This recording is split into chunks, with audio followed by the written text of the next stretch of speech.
Udumo kuNkulunkulu kweliphezulu nokuthula emhlabeni kubantu abathokozelwa nguye. Baba uNsibande okubingelelayo, Dlalifa izulu ngithi uJesu Kristu uyinkosi. uJesu Kristu uyinkosi zinsuku zonke, izolo, namhla nengunaphakade. Siyambonga-ke kakhulu uNkulunkulu wethu ngokusithanda kwakhe. Ngiyacela ukuthi bangcwele sisondele kuNkulunkulu wethu ngomkhuleko egameni lenkosi uJesu. Baba wethu ongcwele, Baba olungileyo, mfeli wethu, siyathobeka phambi kobuso bakho Nkosi Jesu. Sibonga ukuthi uBaba uNkulunkulu wethu wakuthuma ezweni ukuba uzosithenga kwisitha esingusathane ngegazi lakho. Sisize Nkosi singabheki emuva. Sisize Nkosi kukhulu osenzele khona, singadlali ngomusa wakho. Ngoba masidlala ngawo Nkosi isihogo salo naloyo dlale ngomusa wakho sinzima sifane nesabanye. Ngoba lowo muntu usuke sekubethelile okwesibili. Siyacela Nkosi Jesu ukuba silizwe izwi lakho silenze, singabi ngabaluzwayo kuphela. Kube khona esikufundayo umoya ongcwele, sikulalele lokho okukhulumayo phakathi kwethu. Ngisho nami uqobo size Nkosi ngilalele, usebenzise umzimba wami ukukhuluma kodwa nami ngilalele. Ngoba wena ophethe zonke imfihlakalo. Bese nathi sidina singabaphathi bemfihlakalo ngoba zidluliswe uwena moya ongcwele kuthina. Ngiyacela kube kanye nathi nakule nkonzo.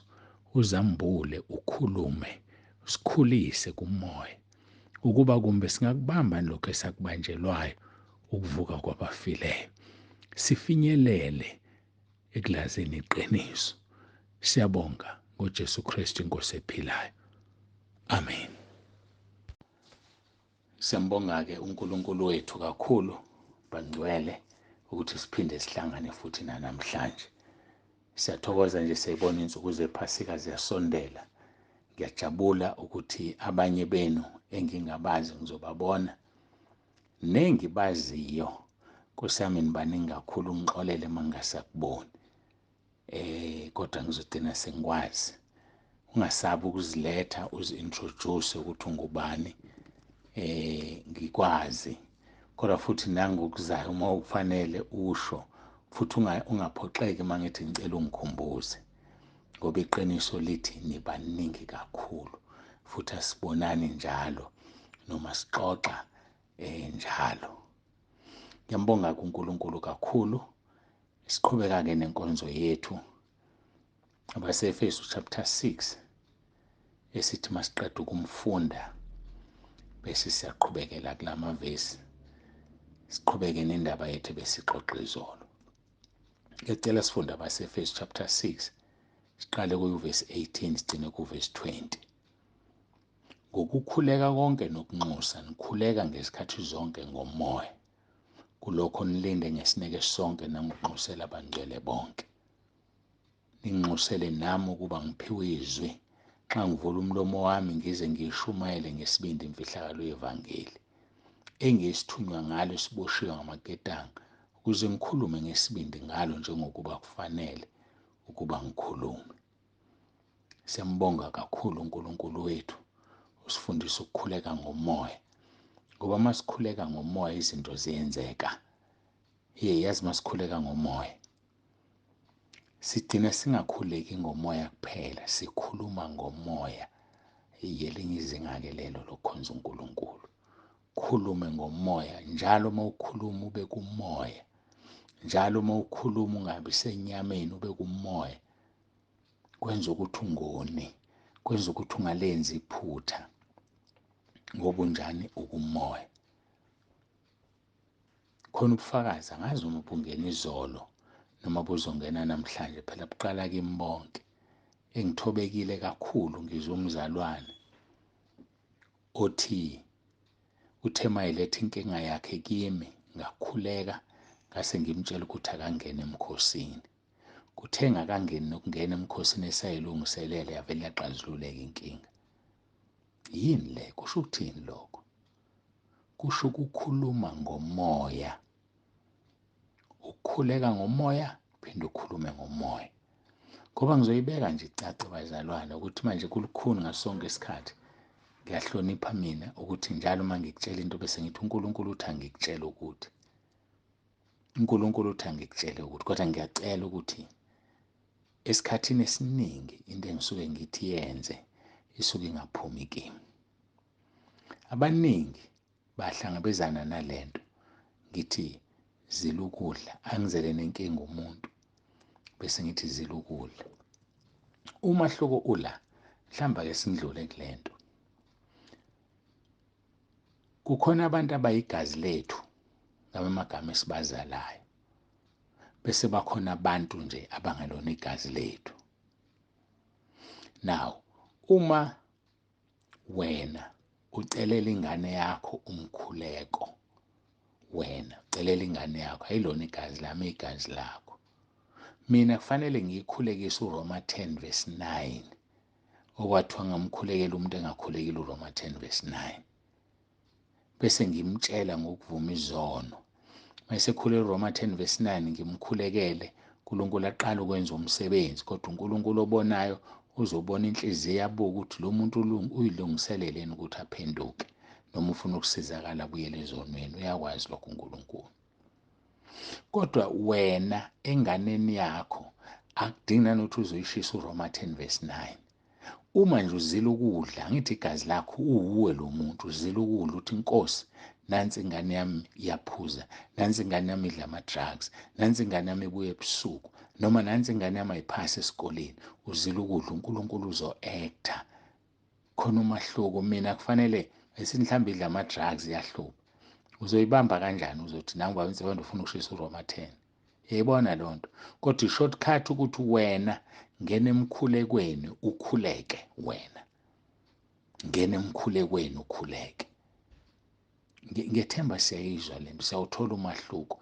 Izinto ezithinta wena eziwuwe eziyinyama yakho, njengomkhwenyana wakho nje makufanele umclaim usethathwe intombi lapha. Hoyi, wena uzomthola kalula kunami. Wena nje mawuzila ukudla, angithi uyininyamanye, lithi iBhayibheli ninyamanye. So amagama ukufana nokuthi wena uzilele esinye isandla uhafu wakho, ngoba uhafu wakho uzilela omunye uhafu ukudla, omunye uhafu uzilela omunye uhafu. Yabona ukuthi kulula kangakanani? So-ke ake sikufunde ukukhuleka, ngoba uNkulunkulu wethu sonke akuyena okamfundisi. Ngiyani-empowerisha abazalwane la ekhaya lethu. Ngifuna wonke umuntu kuze uma ngifa kungathiwa wafa uNkulunkulu. Kufa uNkulunkulu makufa mina? Cha, angisho ukuthi nguNkulunkulu, ngisho ukuthi ungathi sesocela abanike Nkosi yami asikele kuNkulunkulu, sefile baba Nsibande. Cha, ngani uNkulunkulu ukhona, uzobe ephila, uyaphila ingunaphakade. So mayefa ubaba uNsibande uyophumula ekhaya ezulwini, uNkulunkulu kuwena kafile. So ilokho engizamayo, umzalwane nomzalwane akazimele, akafunde ukuma. Yebo-ke mawusuhlulekile uzama, woza sizolekelelana, nginqabe. Kodwa ngifuna nifunde ukuma bangcwele, ngifuna nifunde. Angazi noma nayibona lento, uma uyibheka uzoyibona ayinawo umona. Ngijabula kabi mase niletha ubufakazi. Abanye bethi bakhulekile izulu lama labaleka. Yayibona loo nto le? Ngiyajabula ngoba izithelo zokunifundisa kwami ukukhuleka. Fundani ukukhuleka, fundani ukuthwala. Iyodwa indlela, shona emadolweni uzila ukudla. Khuleka uRoma 10 verse 9. Uthola idate nami ubhala izono zakho, ngoba uyathethelela uma usuzibhalile, bese uyazila ukudla. Yazi uzila ukudla, uzombona uNkulunkulu. Awuyazi uzombona. Ngihlala nginike ubufakazi, mina ngazela ukudla esanda kungibiza, ngahamba ngo-Jones 14 days. Hayi bo, ake ngishiye indaba, kodwa ziyakusisa ubufakazi lobo. Ake ngiyezwini lenkosi. Ngithathwe ukukhuleka ngomoya. Sesithi masisuka lana-ke bese siya kaJakobe chapter 4. Mina nini nithi namhla noma ngomso siyakuya kulona noma kuloya muzi, siqede khona umnyaka sithengiselane sizuze. Anikwazi kwangomuso kuyini ukuphila kwenu, ngokuba nenkungu ebonakala isikhashana besiyanyamalala. Nganisho nithi uma iNkosi ithanda siphila siyakwenza lokhu nalokho. Kepha manje niyazibonga ngokuzigabisa kwenu, konke ukuzigabisa okunjalo kubi. Ngakho waziyo ukwenza okuhle ngakwenzi kuyisono kuye. Ngidlula ngamabomu kuleli vesi ngoba ngizohlala, kodwa ngiyazi ukuthi liyakhuluma. Bese-ke ngoba seKorinte bokuqala chapter 4 besidila no verse 4. Asigijimeke siye kuqale ku-1 ngoba phela masiqala ku-verse 4 siqale esiswini nje. Umuntu makasazi ukuthi sizikhonzi zikaKristu nabaphathi bezimfihlakalo zikaNkulunkulu. Futhi kufuneka kubaphathi ukuba umuntu afunyanwe ekholekile. Sivumelene ukuthi sonke singabaphathi ngoba yilona loyo uphathisiwe. Omunye uphathisa ukuklina endlini yenkonzo, omunye uphathisa ukusekela umsebenzi kaNkulunkulu ngemali yakhe, ngamandla, ngoba akakwazi ukuba semsebenzini. Ake ngenze example, siyapenda njengamanje endlini yenkonzo, kuyapendwa. Bazobona abazalwane abazofika si-extendile, so kuyapendwa-ke manje. So khona abazalwane abalekelelayo ngokupenda, bese kuzoba khona abangakwazi ukulekelela kodwa banawo amandla, sebezokwenza njani? Lento engisho ngiyalinganiswa bazalwane, angisho ukuthi siyenzani, angaze ngicele umnikelo nani kumuntu, kodwa ngiyalinganisa. Khona usezothi, hayi mina ngicela ukuphekela abazalwane ukuze bathole ukudla. Wenzani lo muntu? Usebenzisa amandla akho, ukhonza uNkulunkulu ngamandla akho, uyanikela ngamandla akhe ngoba uwumphathi wemfihlakalo. Imfihlakalo le, uyabona? Omunye uzoqhamuka nalokhuya ngoba umsebenzi kaNkulunkulu. Akakwazanga ukupenda kodwa ulungisile ukudla, akakwazanga ukulungisa ukudla kodwa uhambile wathenga idrink. Yakubona lokho? Ngiphinde ngisho, sesizoqeda ukupenda abazalwane, angisho ukuthi ngimeme iminikelo la. Ngiyaxoxa ukuthi umsebenzi kaNkulunkulu sisuke siphathiswe ngendlela ezingafani. Masiphathiswe ngendlela ezingafani, lisebenzise ikhono lakho. Yazi ukuthi omunye umzalwane wangithobisa sisaqala uku-extend ukwakha, wafika wabona thesuka wayikhipha umnikelo, wathi ngiyacela ukunikela maninenzela omakhe ukudla. Wangithobisa lo mzalwane, angizomusho, uyazazi, uzozwa naye manje ngoba yena yedwa ukwenzile, abekho futhi omunye ukwenzile, yena yedwa nje wangithobisa. Ngathi uneso, uNkulunkulu ambusise. Angisho ukuthi abanye abakwenzi, abathandi, ngenzeka ukuthi ama-means okwenza abanayo imali. Asinayo imali bazalwane, sishayile nemisebenzi iphelile, but ngiyaxoxa ukuthi sifunde ukuthi umsebenzi kaNkulunkulu useka ngendlela ezinjani zonke. So-ke kufuneka-ke kubaphathi ukuba kubafunyane benjani, bekholekile. Thembeka kulento oyitsheliwe, thembeka kulento oyinikeziwe. Yabona? Uma sifaka ama-tiles asuwafaki sonke, kodwa wena khona lokho okunikiwe okuzokwenza ukuthi umsebenzi wokufaka ama-tiles ube lula. Yakubona lokho? Thembeka-ke ngoba uphathiswe leyo nto. Verse 3 siba seKorinte bokuqala chapter 4. Kepha kimina kuyinto encane impela ukuba ngahlulelwe yinina noma ngokwahlulela kwabantu. Yebo, nami angizahluleli. Usho njalo umpostoli Paul. Ngempela nami ngeke ngahlulelwe umuntu. Uthini unembeza wami? Uthini unembeza wakho? Nawe ngeke ngempela wahlulelwe umuntu? Asizihloleni bazalwane. Akekho umuntu ongama athi usibani ngiyamazi mina uphila impilo yokuthi akuyona lento ayikhuluma, akuyona lento ayishumelayo. Bazalwane, masingahlulelwa abantu. Uthi kuPaul, kepha kumina kuyinto encane impela ukuba ngahlulelwe yinina noma ngokwahlulela kwabantu. Yebo, nami angizahluleli. Nangu verse 4 esigcina sikhuluma ngayo. Ngokuba angizenyezi ngalutho ngokwami, nokho angilungisisiwe ngalokho, kepha ongahlulelayo inkosi. So uma ungazenyezi ngalutho, kungekho sono sikhumbulayo ongasivumile, akusho kodwa ukuthi ulungisisiwe ngalokho. Akusho usuzosiqhoshela. Yikho ngiyisaba lento ethanda abazalwane. Umuntu ngisindisiwe mina, ngathethelelwa izolo. Ngiyisaba ngoba uzoqamba amanga uthi zithethelele, kanti khona into osuyenzile yadala ukungathethelela. Ngangayisherisha nani leyo nto ukuthi uNkulunkulu laphaya, ngithi uMathewu 18 or uLuka 18, kodwa ukuthi angithi uMathewu 18 ya uMathewu 18 qala lapha verse 35 wokugcina mangikhumbula kahle. Ngiyaxolisa ngizoba nawuthi ngibheke ukuthi ngeke ngicheck leyo nto. Yebo, uMathewu 18 qala verse 23. Inceke yaxolelwa isono sayo inkosi, kodwa ithe yona mayingaxoleli oyinceku yayo lapho uyicala. So ngiyamsaba umuntu ovela athi ngithethelelwe, yikho ngithi i-CV ayisebenzi ekukholweni, ayi-CV ayisebenzi. Nguyeka kusitshela imlando kabhabhadiswa mina, kanti mhlawumbe ade wayikusikresh ukubhabhadiswa kwakho. Mhlawumbe ubhabhadiswe nje, ubhabhadiswe ungavumanga zona. Mhlawumbe uthi ubhabhadiswe nje, ubhabhadiswe umuntu orongi, wena uyasiqhoshela ukuthi ubhabhadisiwe. Asiyeke ama-CV, asikhulume ngezinto uNkulunkulu asenzele zona, izinto uJesu asenzele zona sifakaze ngazo. Hhayi ezenziwe uwena, kodwa ozenzeliwe.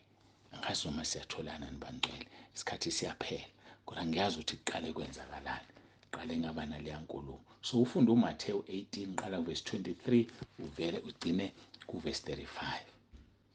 So-ke uthi umpostoli Paul akumlungisisi ukuthi yena akazahluleli, akumlungisisi ukuthi yena akanakuhlulelwa ngabantu, akumlungisisi ukuthi yena akazenyezi ngalutho.